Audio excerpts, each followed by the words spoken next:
नमस्कार दोस्तों, एग्जाम नीति के यूट्यूब चैनल पे आप सभी लोगों का एक बार फिर से स्वागत है। इस वीडियो में बात करेंगे हम लोग जीके के टॉप 25 क्वेश्चंस के बारे में। जैसा कि आप सभी को पता है कि हम यहाँ पर जीके की एक सीरीज़ चला रहे हैं, जिसमें कल का दिन तो गैप हो गया था, लेकिन इस सीरीज़ के अभी तक मैंने टोटल 11 वीडियो अपलोड कर दिए हैं आपके लिए। तो अगर आप इस सीरीज़ को ज्वाइन करते हैं, अटेंड करते हैं, तो यहाँ पर आपका जो जीएस का जो पोर्शन है वो काफ़ी हद तक तैयार हो सकता है, क्योंकि यहाँ पर हम डेली जो है जीके की एक छोटी सी क्विज़ आपके लिए लेके आते हैं। इसमें काफ़ी अच्छे क्वेश्चन होते हैं, बहुत अच्छे लेवल के क्वेश्चन होते हैं, अक्सर एग्जाम में देखने को मिल जाते हैं।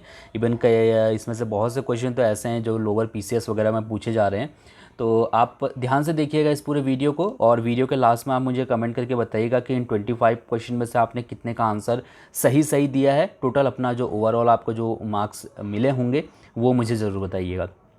तो शुरुआत करते हैं। इसके अलावा आप मुझे ज्वाइन कर सकते हैं डेली करंट अफेयर्स देखने के लिए। आपको यहाँ पर डिटेल में सबसे क्वालिटी कंटेंट मिलेगा करंट अफेयर का। तो अगर आप मुझे फॉलो करते हैं करंट अफेयर देखने के लिए, तो इसके लिए आप चैनल को सब्सक्राइब कर सकते हैं और बेल आइकन प्रेस कर सकते हैं। तो आपको बिल्कुल पीडीएफ भी फ्री में मिल जाती है, वो भी डिटेल पीडीएफ होती है। तो अगर आप रिवीजन भी करना चाहते हैं तो उस पीडीएफ से आप बहुत आसानी से रिवीजन कर सकते हैं, बिल्कुल एकदम सटीक तरीके से अपने एग्ज़ाम के लिए।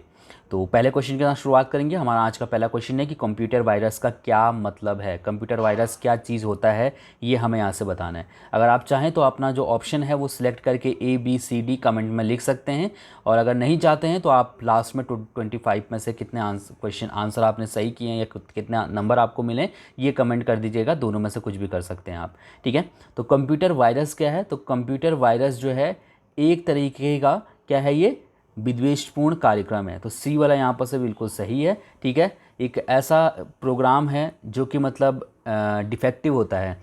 तो सीधी भाषा में बोला जाए तो कंप्यूटर वायरस को इस तरीके से प्रोग्राम एक तैयार किया जाता है जो कि आपके कंप्यूटर के अंदर घुस के किसी भी सॉफ्टवेयर को उड़ा सकता है, या फिर आपकी जो कंप्यूटर की जो स्पीड है उसको काफ़ी हद तक डाउन कर सकता है, और आपके लैपटॉप को, आपके कंप्यूटर को हैंग करवा सकता है। इसके अलावा उसके अंदर बहुत से सिक्योरिटी इशूज़ पैदा कर सकता है, ठीक है। तो यहाँ पर विद्वेषपूर्ण कार्यक्रम है कंप्यूटर वायरस, ये ध्यान रखिएगा। क्वेश्चन नंबर सेकंड है कि निम्न में से कौन सा अप्रत्यक्ष कर है। अप्रत्यक्ष कर कौन सा है? आयकर, मृत्यु कर, व्यय कर या बिक्री कर। इसमें से कौन सा अप्रत्यक्ष कर है?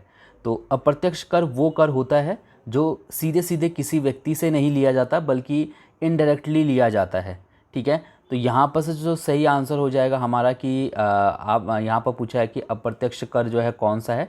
तो अप्रत्यक्ष कर जो है यहाँ पर बिक्री कर है। आपसे बिक्री कर डायरेक्ट नहीं लिया जाता है। इन केस जैसे कि अगर आप पार्ले जी का बिस्कुट खरीदने जाते हैं, तो पार्ले जी का बिस्कुट मान लीजिए आपने 10 रुपये वाला पैकेट ख़रीदा है, तो ऐसा नहीं है कि आपसे बोला जाएगा कि ये जो पैकेट है इसका रेट 9.5 रुपये है और 50 पैसे आपको इसमें जो है टैक्स देना पड़ेगा अलग से। तो ऐसा नहीं होता। आपसे जितना जो है टोटल मतलब जितना पैसा है 10 रुपये, उतना ले लिया जाता है। आपको अलग से जो है टैक्स नहीं देना पड़ता, उसी में इंक्लूड करके उस प्रोडक्ट का रेट लिखा होता है। तो ये हर किसी में होता है, ठीक है। हर मतलब प्रोडक्ट के अंदर यही चीज़ होती है, आपको अलग से जो है टैक्स नहीं देना पड़ता। अब जैसे अगर आप इनकम टैक्स की बात करें तो आपको कितना सैलरी मिला है, मान लो 10 लाख रुपये आप एक महीने में, एक साल में कमाते हो, तो 10 लाख रुपए में कितना इनकम टैक्स रिटर्न भरना देना पड़ेगा आपको, ये आपको पूरा अपना खुद ही मैनेज करना पड़ता है। चाहे सीए रखें या फिर खुद ही कैलकुलेट करके आपको ये बताना पड़ता है कि आपका जो है कितना टैक्स मतलब जो है आप देंगे, ठीक है। तो उतना टैक्स आपको चुकाना पड़ता है। तो मतलब वो डायरेक्टली आप दे रहे होते हैं, ठीक है। तो वो होता है प्रत्यक्ष कर, लेकिन बिक्री कर जो है यहाँ पर अप्रत्यक्ष कर है, ठीक है। इसके बाद क्वेश्चन नंबर तीसरा है कि वित्त आयोग का मुख्य कार्य है। वित्त आयोग का मुख्य कार्य क्या होता है? जो वित्त आयोग होते हैं उनका मुख्य कार्य क्या होता है?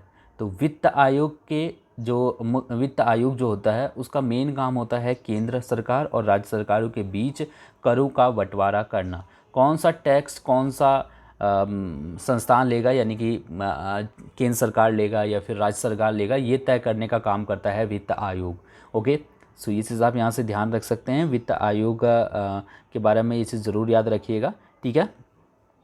क्वेश्चन नंबर चौथा है कि फ्यूज में प्रयुक्त होने वाली तार की विशेषता है। जो फ्यूज में जो तार प्रयुक्त होता है उसकी क्या विशेषता है? ये निम्न प्रतिरोधक शक्ति और उच्च गलनांक वाला होता है, या फिर ये निम्न प्रतिरोधक शक्ति और निम्न गलनांक वाला होता है?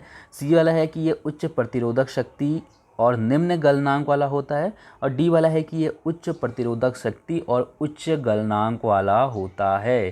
तो 4 ऑप्शन दिए गए हैं और इसमें से हमारा जो सही आंसर हो जाएगा कि जो ये फ्यूज है इसमें जो प्रयुक्त तार होता है ये उच्च प्रतिरोधक और निम्न गलनांक वाला होता है। तो सी वाला यहाँ पर से बिल्कुल सही हो जाएगा। क्वेश्चन नंबर 5वां है कि भारतीय संविधान में राज्य के नीति निर्देशक तत्वों की संकल्पना किस देश के संविधान द्वारा की गई है। किस देश के संविधान से भारत के नीति निर्देशक तत्व लिए गए हैं भारतीय संविधान में, आपको ये बताना है। तो ये तो काफ़ी सिंपल है और एसएससी का तो ये फेवरेट क्वेश्चन है। एसएससी बहुत पूछता है इस क्वेश्चन को। नीति निर्देशक तत्वों की जो संकल्पना है वो आयरलैंड के संविधान से की गई है, तो बी वाला यहाँ पर सही हो जाएगा। क्वेश्चन नंबर 6 है कि भाप से हाथ अधिक जलता है अपेक्षाकृत उबले जल से, क्योंकि उबले जल के, क्योंकि हमारा हाथ जो है वो भाप से अधिक जलता है उबले जल से नहीं, ठीक है। यानी कि उबला जल से हमारा शरीर जो है कम जलेगा जबकि भाप से ज़्यादा जलेगा। लेकिन ऐसा होता क्यों है ये हमें यहाँ पर से बताना है। तो आप लोग अपना आंसर सिलेक्ट कर सकते हैं। अगर आपको टाइम लग रहा है सिलेक्ट करने में, ऑप्शन पढ़ने में, तो आप वीडियो रोक के आराम से अपना आंसर सिलेक्ट करिए। इसका सही आंसर ऑप्शन ए वाला है, यानी कि भाप में जो है गुप्त ऊष्मा होती है और यही कारण है कि हमारा जो शरीर है वो भाप से अधिक जलता है अपेक्षाकृत उबले जल के, ठीक है। क्वेश्चन नंबर 7वां है हमारा कि थर्मोस्टेट संबंधित है। थर्मोस्टेट का संबंध किससे है? थर्मोस्टेट का संबंध किससे है?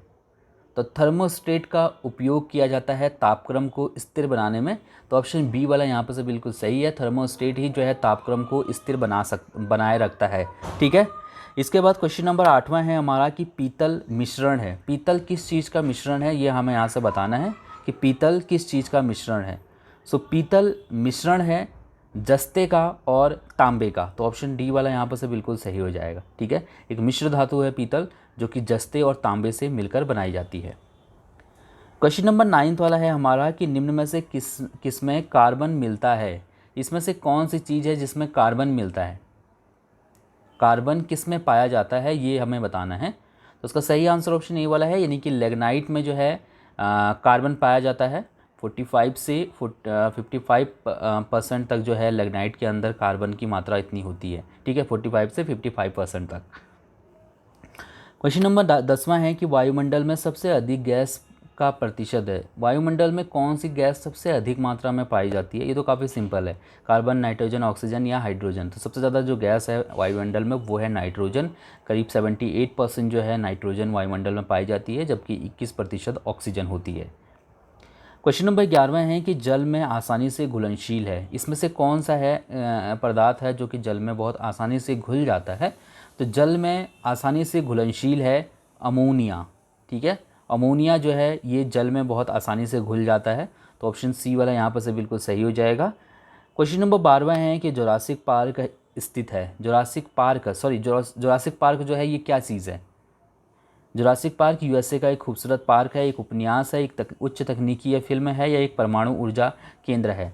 तो जुरासिक पार्क जो है ये एक उच्च तकनीकी फिल्म है। आपने देखा भी होगा, इस सीरीज़ की कई मूवीज़ आ चुकी हैं जिसमें आपको डायनासोर के ज़माने की चीज़ें दिखाई जाती हैं, डायनासोर दिखाए जाते हैं, ठीक है। तो ये जो है एक उच्च तकनीकी फिल्म है। सो सी वाला सही हो जाएगा। क्वेश्चन नंबर 13वां है कि उल्फा उग्रवादी किस राज्य से संबंधित है? उल्फा उग्रवादी कौन से राज्य से संबंधित हैं? तो उल्फा उग्रवादी जो है ये असम से संबंधित हैं। उल्फा का फुल फॉर्म है United liberation front of Assam, ठीक है। तो एक कट्टरवादी संगठन है ये उल्फा, ये असम का एक संगठन है। क्वेश्चन नंबर 14वां है कि महात्मा गांधी सेतु स्थित है। महात्मा गांधी सेतु कहाँ पर स्थित है? कौन से राज्य में स्थित है? बिहार, उत्तर प्रदेश, मध्य प्रदेश या आंध्र प्रदेश?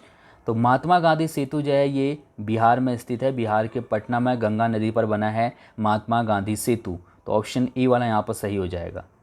क्वेश्चन नंबर 15वां है कि ऑपरेशन ब्लैक बोर्ड संबंधित है। ऑपरेशन ब्लैक बोर्ड का संबंध किससे है? ग्रामीण शिक्षा से, प्रौढ़ शिक्षा से, शहरी शिक्षा से या शिशु शिक्षा से? तो ऑपरेशन ब्लैक बोर्ड का संबंध है शिशु शिक्षा से, यानी कि ऑप्शन डी वाला यहाँ पर से सही हो जाएगा। तो ध्यान रखिएगा 1987-88 के दौरान जो है इसको शुरू किया गया था ऑपरेशन ब्लैक बोर्ड को। और बाद में जब सर्व शिक्षा अभियान चला तो 2002-2003 की ये बात है जब ऑपरेशन ब्लैक बोर्ड को जो है सर्व शिक्षा अभियान के अंतर्गत कर दिया गया था, ठीक है। क्वेश्चन नंबर 16 है कि सरदार सरोवर से सर्वाधिक लाभ मिलता है। सरदार सरोवर से सबसे ज़्यादा जो लाभ है वो कौन से राज्य को मिलता है? ठीक है, गुजरात, उड़ीसा, मध्य प्रदेश या राजस्थान। तो सरदार सरोवर से सबसे ज़्यादा जो लाभ मिलता है वो गुजरात को मिलता है, यानी कि ऑप्शन ई वाला यहाँ पर से बिल्कुल सही है। इसके अलावा सरदार सरोवर के द्वारा मध्य प्रदेश और महाराष्ट्र को भी जो है लाभ प्राप्त होता है। क्वेश्चन नंबर 17वां है हमारा कि 28 फरवरी को विज्ञान दिवस मनाया जाता है क्योंकि 28 फरवरी को विज्ञान दिवस मनाया जाता है। इस दिन क्या हुआ था कि विज्ञान दिवस मनाया जाता है? तो 28 फरवरी को क्या हुआ था ये तो हम सभी को पता है। 28 फरवरी को ही सीवी रमन ने रमन प्रभाव की जो है खोज की थी। तो ऑप्शन ए वाला जो है यहाँ पर बिल्कुल सही है। इसीलिए जो है 28 फरवरी को विज्ञान दिवस मनाया जाता है। ठीक है, याद रखिएगा इस चीज़ को। क्वेश्चन नंबर 18 है कि राष्ट्रीय बाल कोष की स्थापना कब की गई थी? 1983 में, 1980 में, 1979 में, 79 है यहाँ पर, या फिर 1981 में कब की गई थी? तो राष्ट्रीय बाल कोष की स्थापना की गई थी 1979 में। ठीक है, याद रखिएगा 1979 में राष्ट्रीय बाल कोष की स्थापना हुई थी। ठीक है, नेशनल चिल्ड्रन फंड की स्थापना हुई थी 1979 में।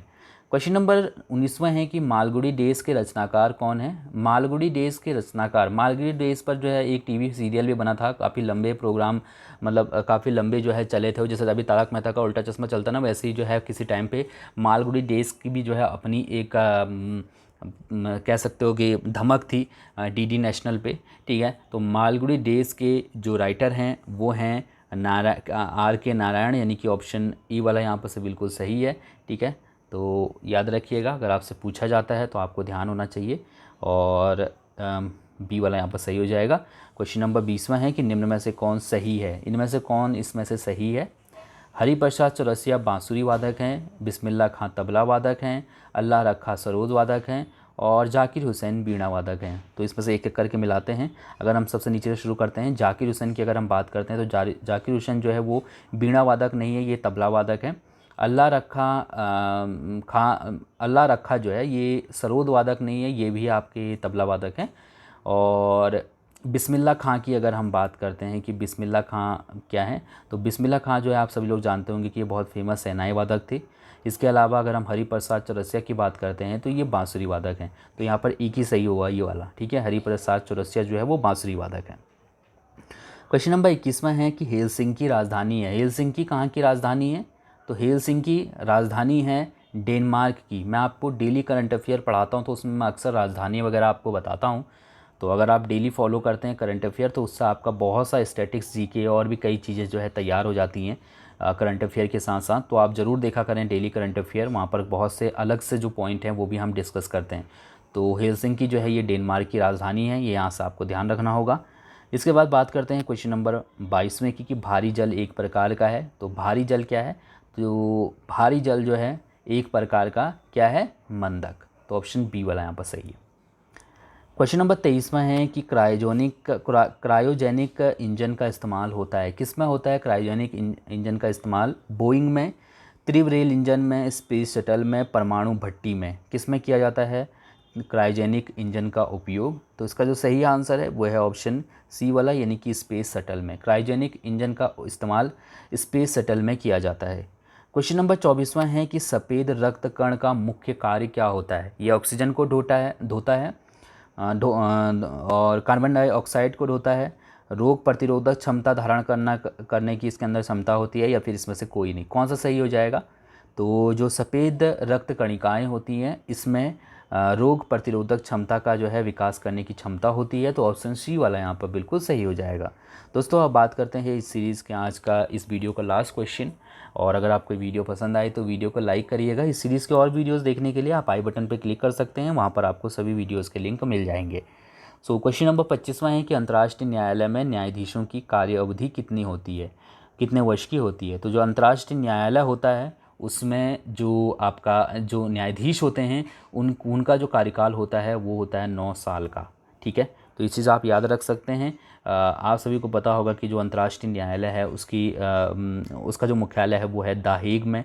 तो ये ज़रूर याद रखिएगा, एग्ज़ाम में अक्सर आपसे जब पूछे जाते हैं ये क्वेश्चन तो आपको ध्यान होने चाहिए क्योंकि इसी टाइप के क्वेश्चन जो है अक्सर एग्ज़ाम में हमको देखने को मिल जाते हैं। So thank you so much इस वीडियो को देखने के लिए।